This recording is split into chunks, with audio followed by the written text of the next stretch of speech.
তার প্রতি মহাব্বত ভালোবাসা প্রত্যেকটা ইমানদার প্রত্যেকটা মুসলমানের উপর দায়িত্ব কর্তব্য। আমার মহাব্বত যদি পেতে চায় তাহলে যেন আপনাকে মহাব্বত করে, আপনাকে অনুসরণ করে, অনুকরণ করে। নবী আকরাম সাল্লাল্লাহু আলাইহি ওয়াসাল্লাম তিনি আমাদের জন্য কত বড় নিয়ামত,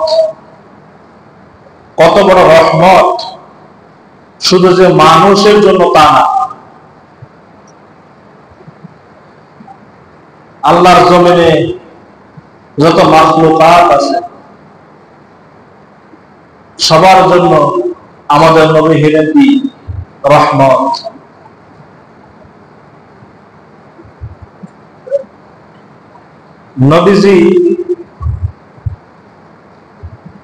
নবীজিকে যদি সৃষ্টি না করতো তামাম জাহান আল্লাহ তাআলা সৃষ্টি করতেন না।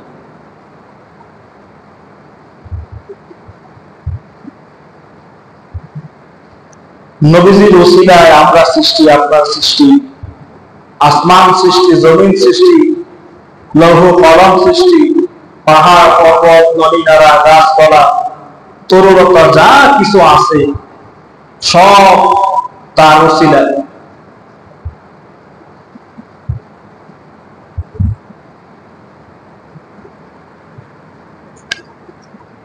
আমার নবী, আপনার নবী মুহাম্মদুর রাসূলুল্লাহ সাল্লাল্লাহু আলাইহি ওয়াসাল্লাম তিনি উম্মতের জন্য কত যে ত্যাগ স্বীকার করছেন। যার শরীরে মশা মাছি পোকামাকড় এগুলা বসা হারাম, এই উম্মতের জন্য মুহাম্মদুর রাসূলুল্লাহ সাল্লাল্লাহু আলাইহি ওয়াসাল্লাম নিজের পবিত্র শরীর মোবারক থেকে রক্ত ঝরাইছেন, দাঁত শহীদ করছেন, মাথা ফাটাইছেন, শুধু এই উম্মতের জন্য। উম্মত হিসাবে, নবীর উম্মত হিসাবে আমাদের কি অনুকরণ, কি অনুসরণ, তার সুন্নতের প্রতি কতটুকু খেয়াল।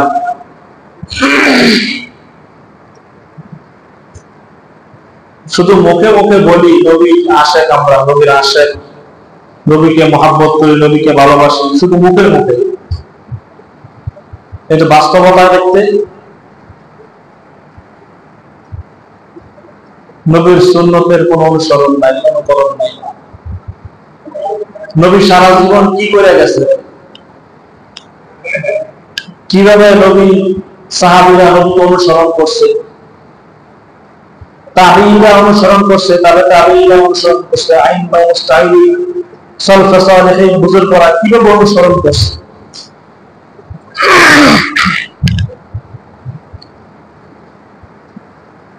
সাহাবাদের ইতিহাস দেখলে, তাদের ইতিহাসটা পড়লে বোঝা যায় যে তারা নবীরে কত অনুসরণ করছে, নবীরে কতটুকু মহাব্বত করছে।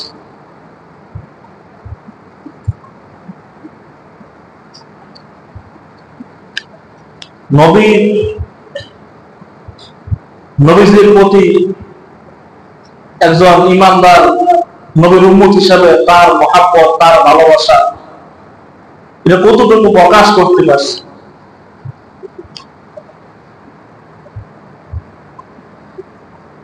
এখন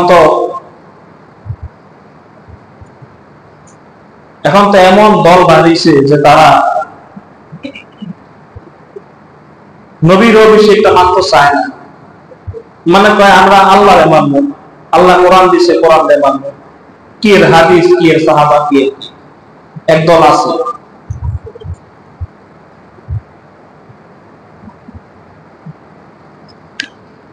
নবীর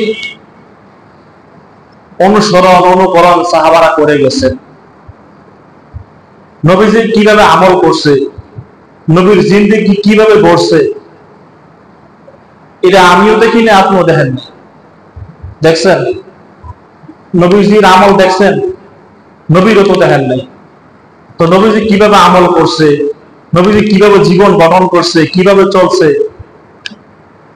তার জীবন আদর্শ কেমন ছিল এটা আমরা জানি না, দেখিও নাই, শুনিও নাই। তাহলে বলুন হুজুর, তাহলে মানেন কেন? নবীজি আমল করছে, সাহাবায়ে আজমাইন তারা দেখে দেখে শিখছে, তারা আমল করছে নাকি? সাহাবারা করছে, তাবেঈরা দেখছে, তাবেঈরা করছে, তাবেঈরা দেখছে, আইম্মায়ে মুস্তাহিদরা দেখছে, সালফে সালেহিনরা দেখছে, বুজুর্গানে দিনার দেখছে। এভাবে আস্তে আস্তে আস্তে আস্তে আমার আপনার পর্যন্ত ইসলামটা আসছে নাকি? এখন যদি আমি বলি সাহাবা তাহাবা দরকার নাই, সাহাবা দরকার নাই, সাহাবা মানি না,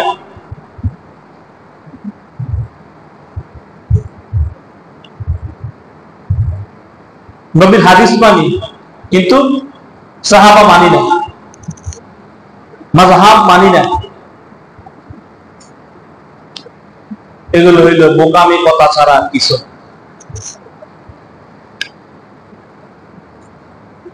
কারো না কারো মাধ্যমে, কারো না কারো অনুসরণ ছাড়া আপনি ইসলাম পাইছেন কেন? হয়তো কোন বুজুর্গানের হাত ধরছেন, কোন পীর মাশায়েখের হাত ধরছেন, কোন হক্কানি ওলামায়ে কেরাম কাছ থেকে গেছেন, শিখছেন। এইভাবেই তো কিতাবুল্লাহ, রিজালুল্লাহ, কিতাব যেমন আছে, রিজালুল্লাহ অনুসরণ অনুকরণ সেটাও আছে। এটা কিয়ামত পর্যন্ত থাকবে। শুধু কিতাব পড়ে আপনি আল্লাহর পায়ে যাবেন, নবীর মুহাব্বত অর্জন করে ফেলবেন, এটা না। আপনার সোহবতে আসতে হবে, কাছে যাইতে হবে। হক্কানি ওলামায়ে কেরাম বর্তমানে আছে, নবী নাই, সাহাবা নাই, তাবে নাই, তাদের অনুসরণ যারা করছে, যারা করতেছে, তাদের কাছে আপনার যাইতে হবে, হাত ধরতে হবে। হাত ধরা মানে এই নয় যে তারে অনুসরণ করে। আমরা পীর ধরি না, মুরিদ হই না, তা আমরা কি পীর অনুসরণ করি? না। পীর আমাদেরকে রাস্তা দেখায়। পীর কি? রাস্তা দেখায়। পীর মানে কি? রাস্তা, মাকসাদ না। পীর মাকসাদ না, পীর হলো রাস্তা দেখায়। আপনি এই রাস্তায় চলেন, এইভাবে। যুগ যুগ সবাই রাস্তাই দেখাইছে, এই দিনের পথটাই দেখাইছে। একটা রাস্তা আপনার ধরতে হবে।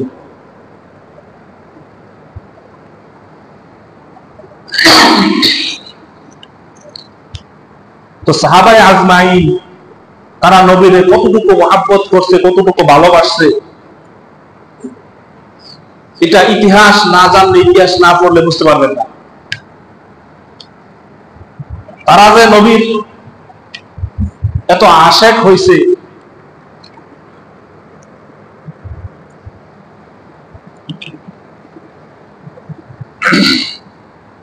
তারা নবীর এত আশেক হয়েছে এইভাবে না, অনুসরণ অনুকরণ করে।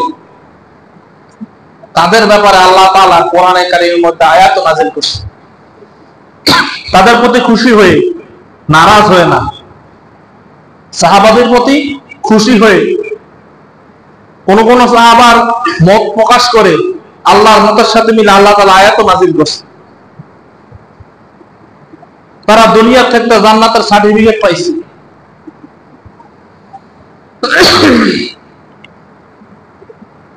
রাদিয়াল্লাহু তাআলা আন, বলি না আমরা রাদিয়াল্লাহু তাআলা আন, আল্লাহ কয় রাদিয়াল্লাহু আনহুম ওয়া রাদু আন, রাদিয়াল্লাহু আনহুম ওয়া রাদু আন, আমি তাদের প্রতি খুশি, তারাও আমার প্রতি খুশি। যালিকা লিমান খাশিয়া রাব্বাহ, তারা আমাকে ভয় করছে, এজন্য তাদের প্রতি আমি খুশি, তারাও আমার প্রতি খুশি।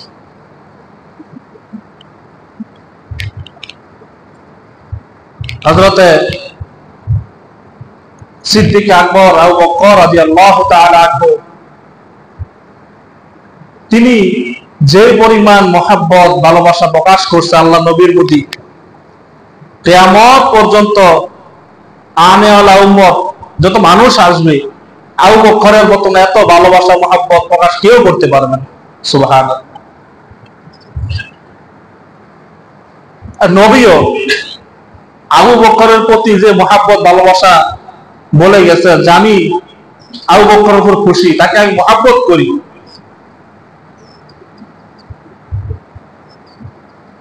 এরকম সন্তুষ্ট অর্জন কিয়ামত পর্যন্ত কোন মানুষ অর্জন করতে পারবে না।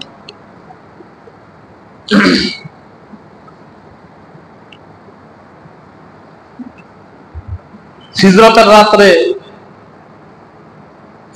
রাত্রে আবু বকর রাদিয়াল্লাহু তাআলা আনহু যে পরিমাণ নেক অর্জন করছেন, ওমর রাদিয়াল্লাহু তাআলা বলেন আমার সারা জীবনের নেক একত্রিত করলেও আবু বকরের এক রাতের নেক সমপরিমাণ আমার নেকি হবে না।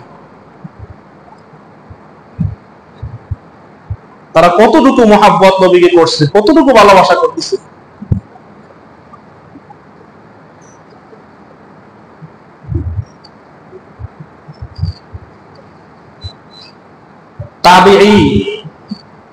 তাবেঈ কাদেরকে বলে জানেন? যারা সাহাবীদেরকে দেখছে তাদেরকে বলা হয় তাবেঈ। তাবেঈদের মধ্যে সর্বশ্রেষ্ঠ উঁচু মাপের একজন তাবেঈ ছিলেন আব্দুল্লাহ ইবনুল মুবারক। তার ব্যাপারে এমন বলা হয়েছে যে আব্দুল্লাহ ইবনে মুবারক তিনি এত বড় মাপের একজন বুজুর্গ ছিলেন, একজন মুহাদ্দিস ছিলেন, যুগশ্রেষ্ঠ মুহাদ্দিস, যে নবী রাসূল ছাড়া কারো ভিতরে গুনার কল্পনা আসে না, গুনার কল্পনা করে, কল্পনায় গুনার কল্পনা আছে, নবী ছাড়া এরকম পাওয়া সম্ভব না। সবার ভিতরে আসতে পারে, আসবে গুনার কল্পনা। যেমন ব্যক্তি পাওয়া যাবে কি যে গুনার কল্পনা যার ভিতরে নাই, গুনাহ তো দূরের কথা, গুনার কল্পনাও নাই, এমন ব্যক্তি পাওয়া যাবে কিনা। এমন বলা হয়েছে যে আব্দুল্লাহ ইবনে মুবারক হতে পারে। ওলামায়ে কেরাম কি বলছে? আব্দুল্লাহ ইবনে মুবারক হতে পারে, যার ভিতরে গুনার কল্পনাও নাই, হতে পারে। এত উচ্চ মাপের একজন তাবেঈ, একজন মুহাদ্দিস, একজন ওলি আল্লাহ ছিলেন, যে হাজার হাজার লক্ষ লক্ষ আব্দুল্লাহ ইবনে মুবারক যদিও আসে, যারা মাত্র নবীরে দেখছে অথবা নবীর হাত দিয়ে ইসলাম গ্রহণ করছে, অথবা নবীর সংস্পর্শে অল্প কিছু ছিল, হযরত আবু বকর রাদিয়াল্লাহু তাআলা থেকে হযরত হাফসী পর্যন্ত যত সাহাবায়ে কেরাম, উদাহরণ দিলে বুঝবেন। এক সাহাবী রাখালি করে, নবী করিম সাল্লাল্লাহু আলাইহি সাল্লাম যুদ্ধের জন্য কাতার সোজা করতেছে, তো রাখাল এসে বলতেছে ইয়া রাসূলুল্লাহ, ইয়া হাবিবাল্লাহ, আমি যদি এখন আপনার হাতে হাত রেখে ইসলাম গ্রহণ করি আমার কি ফায়দা হবে? নবীজি বলতেছেন, ও রাখাল, এখন যদি তুমি এই মুহূর্তে যদি যুদ্ধের ময়দানে আমার হাতে হাত রেখে ইসলাম গ্রহণ করো, আল্লাহ তাআলা এর বিনিময়ে তোমাকে জান্নাত নসিব করে দিবে।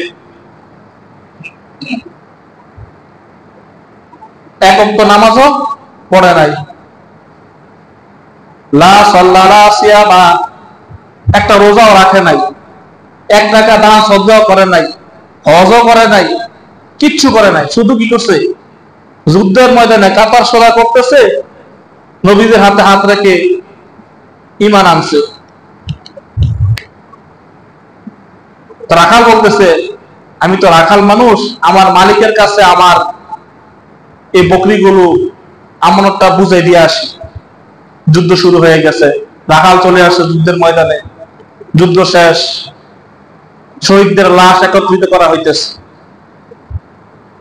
তখন ওই রাখালের লাশটাও নবীদের সামনে আসছে। নবীজি বলতেছেন, ও সাহাবারা, দেখো একটু আগে সে ইসলাম গ্রহণ করছে, এক ওয়াক্ত নামাজও পড়ে নাই, একটা রোজাও রাখে নাই,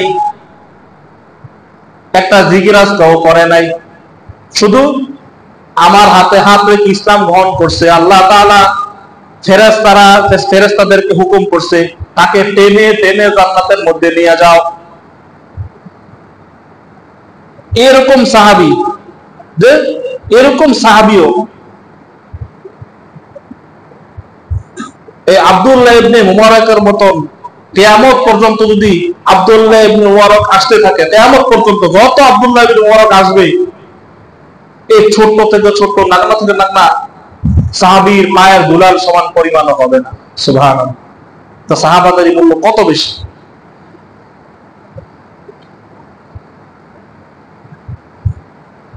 যত সাহাবায়ে কেরাম আছে,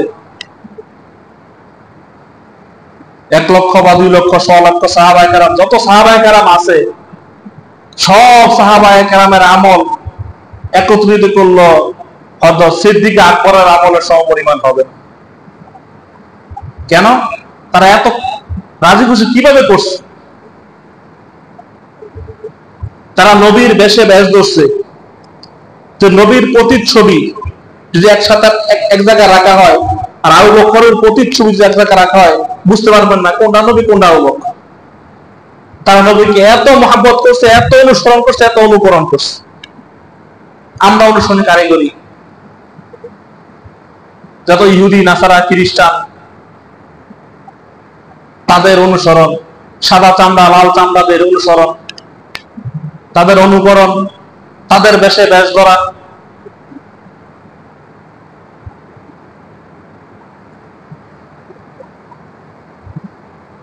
তারা নবীকে কত খুশি করছে, কত রাজি আর খুশি করছে, যে নবী নিজে বলে আমি সিদ্দিকের আকবরের উপর খুশি, আমি ওমরের প্রতি খুশি। যে নবীজি এই কথা বলা মানে কি?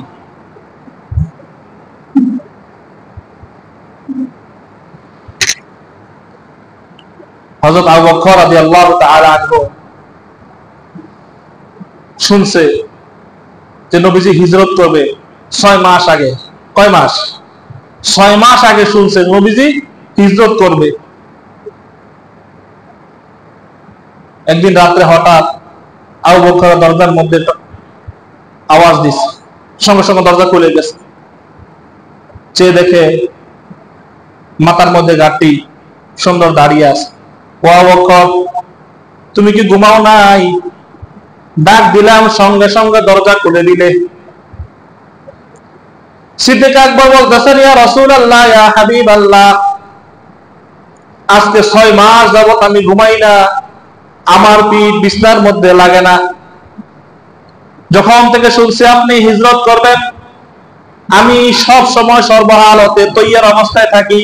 কখন আপনি ডাকবেন, আপনি যদি দরজার মধ্যে ডাকবেন, যদি খুলতে দেরি হয় আপনার কষ্ট হবে, এই ভেবে আমি 6 মাস যাবত প্রস্তুতি নিয়ে আমি দাঁড়িয়ে আছি। আবু বকরকে সঙ্গে নিয়ে নবী করিম সাল্লাল্লাহু আলাইহি সাল্লাম মদিনার পথে যাত্রা করলেন। একবার ডান পাশে যায় আর একবার বাম পাশে যায়। নবীজি বলতেছেন, ও আবু বকর, আপনি এরকম করতেছেন কেন? একবার ডান পাশে যান, আরেকবার বাম পাশে যান।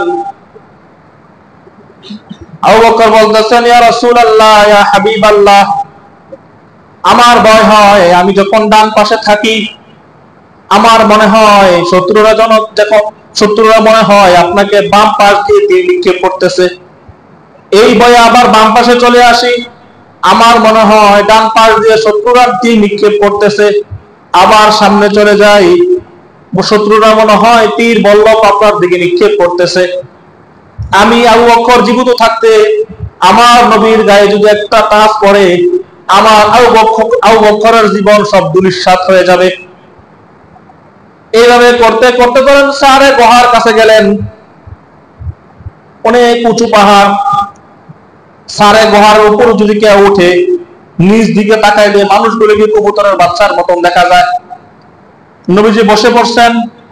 আবু বকর রাদিয়াল্লাহু তাআলা আনহু বললেন, ইয়া রাসূলুল্লাহ, আপনি আমার কাঁধের উপর উঠেন, এটা আপনার বাহন, আমার কাঁধের উপর আপনি উঠেন, আমি আপনাকে কাঁধে করে সারে গুহার উপরে নিয়ে যাব।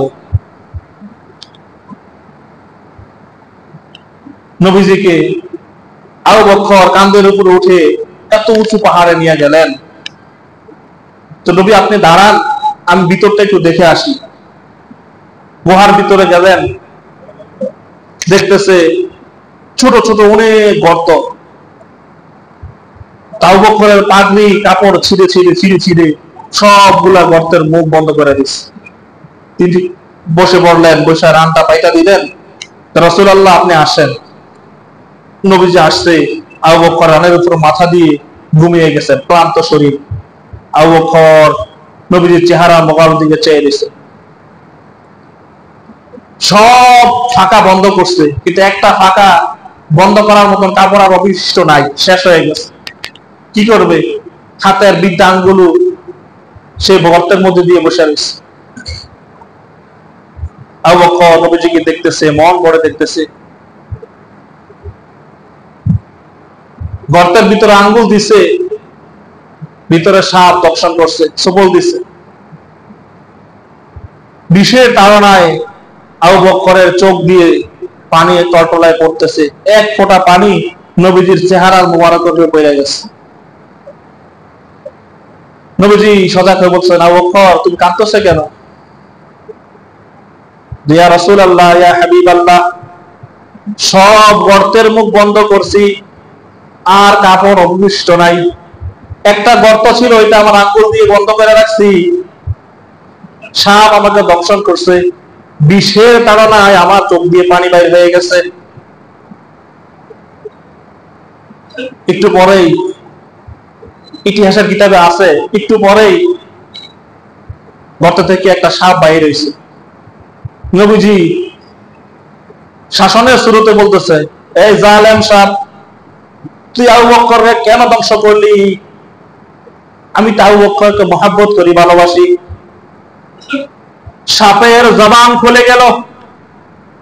সাপ বলতেছে, ইয়া রাসূলুল্লাহ, ইয়া হাবিবাল্লাহ, 100 বছর আগে কোন এক আসমানি দর্শের পাশ দিয়ে, মানে আসমানি কিতাবের ক্লাস হইতেছে, আসমানি কিতাবের ক্লাস হইতেছে, কোন এক আসমানি কিতাবের ক্লাসের পাশ দিয়ে আমি যাইতেছিলাম।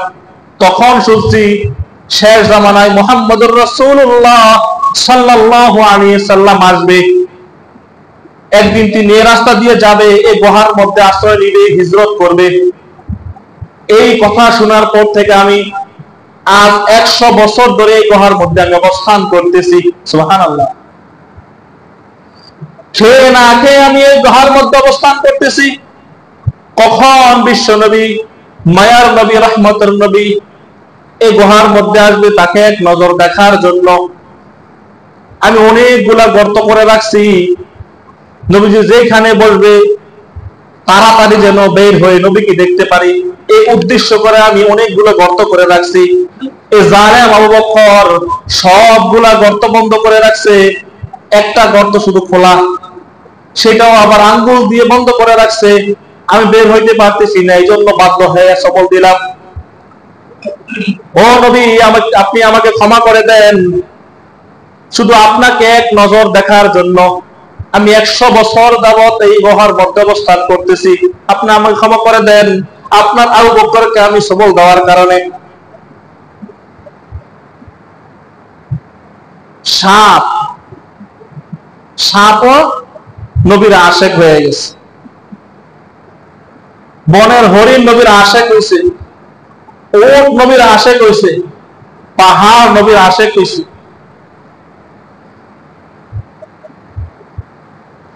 তো মানুষ হয়ে নবীর উম্মত হয়ে নবীর আশেক হইতে পারলাম না, এর চেয়ে কপাল পোড়া উম্মত আর হইতে পারে না।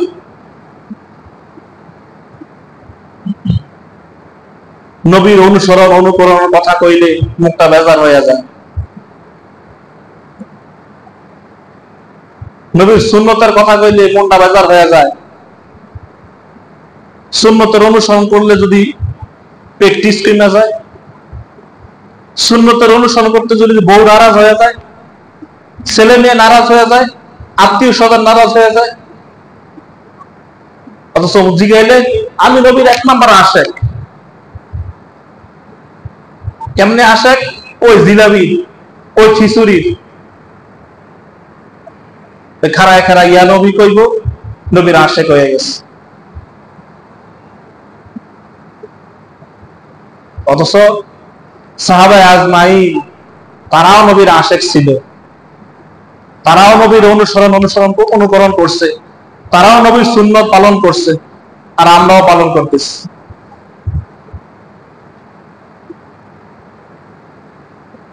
সম্মানিত হাজিরিন, নবীর মুহাব্বত, নবীর মুহাব্বত ভালোবাসা ছাড়া আল্লাহর মুহাব্বত ভালোবাসাও পাইবেন না। এটা মাধ্যম। নবীকে ভালোবাসবেন তো আল্লাহকে ভালোবাসা হয়ে যায়, নবীর অনুসরণ করবেন তো আল্লাহকে অনুসরণ করা হয়ে যায়।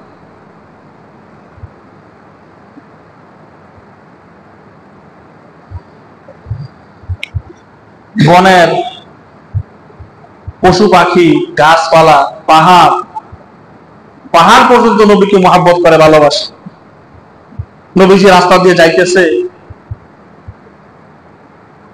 তো সামনে জিবরাইল আমিন এসে হাজির।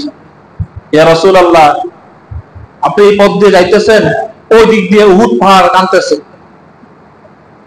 যে নবীজি তো আমার পাশ দিয়ে যাইতেছে না, নবীজি আমার পাশ দিয়ে যাইতেছে না, উহুদ পাহাড় কাঁপতেছে। যে আপনি রাস্তা ঘুরাই উহুদ পাহাড়ের পাশ দিয়ে যান, উহুদ পাহাড় আপনাকে দেখবে। নবীজি সাহাবাদের বলতেছেন, এই যে উহুদ পাহাড় দেখতেছো, সে আমাকে মহব্বত করে, আমিও তাকে মহব্বত করি। সুবহানাল্লাহ। কাল কিয়ামতের দিন নবীর আশিকেরা দাঁড়াবে, নবীর আশিকেরা দাঁড়াবে। নবী জিজ্ঞাসা করবে, তুমি যে আমার আশিক, কি করছো? জিজ্ঞাসা না যে তুমি আমার আশিক, আমাকে মহব্বত করছো, ভালোবাসো, কি করছো, কি নিয়ে আইছো? সেদিন কি দেখাইবেন? নবীর অনুসরণ যে করছেন, সুন্নত অনুসরণ করছেন, কি দেখাইবেন? কি অনুসরণ করতেছেন?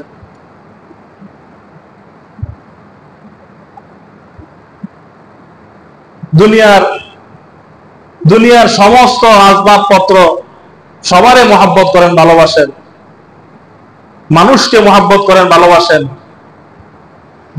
ছেলে মেয়ে স্ত্রী পুত্র তাদেরকে মহব্বত করেন, ভালোবাসেন, যেভাবে বলে এইভাবে শুনেন, এইভাবেই করেন। স্ত্রী বলে দাড়ি রাখলে তোমার বুড়া বুড়া লাগে, দাড়ি রাখলে তোমার বুড়া বুড়া লাগে। বুড়া হয়ে গেছো নাকি? ওই বয়স হয়ে গেল, পরে রাখতো না। মানে স্ত্রীর কথা মানতে যাইয়া, স্ত্রীর ভালোবাসা দেখাইতে যাইয়া দাড়ি কেটে নিস।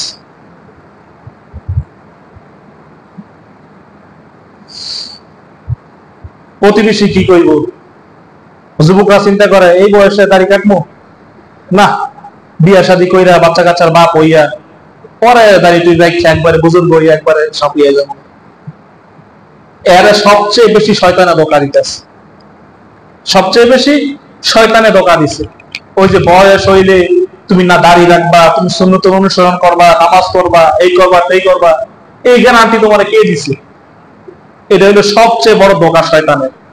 যারা বলে না যে বয়স হলে নামাজ পড়বো না, বয়স হলে ইসলামের পথে চলবো নি, দাড়ি রাখবো নি, সুন্নতের অনুসরণ করবো নি, এরা সবচেয়ে বড় শয়তানে এরা ধোঁকা দিতেছে। এই গ্যারান্টি নাই। আমরা দেন আপনারে আমি গ্যারান্টি দিলাম, আপনি বুড়ি হইলে কইরেন, তা আমি এখন একবারে সব চাইতে দুইটা সব বাদ দিয়ে দিই, বুড়ি হইলে আমল করবো। যুবক ভাইরা, এখন মানুষের হায়াত খুব কম। কত যুবক যে কত নালে ঝরে যাইতেছে, বুড়ার থেকে বেশি যুবক মরে যাইতেছে। গুনার সয়লাভ হয়ে গেছে সারা দেশে, যেদিকে থাকবেন এইদিকে গুনাহ, গুনার কারণে মানুষ হায়াত কমে যাইতেছে। কি গ্যারান্টি আছে আপনি বুড়ো হবেন, বয়স হবে? কি গ্যারান্টিটা আছে? শয়তানের ধোঁকায় পড়া যাবে না। এখন থেকে নিয়ত করেন, এখন থেকে, যে আজকে থেকে আমি আর নবীর সুন্নতের উপর আঘাত করব না, নবীর কলিজার মধ্যে ব্লেড লাগাবো না। এখন থেকে নিয়ত করেন। নবী যদি আপনার উপর খুশি হয়, আপনার দুনিয়ার আর কিছু লাগে? নবী খুশি মানে আল্লাহ খুশি। কাল কিয়ামতের দিন দাঁড়াবেন না, যখন দেখবে আপনার মুখে দাড়ি নাই, সুহকান সুহকান, তোমার চিনি না, যাও, তুমি কে?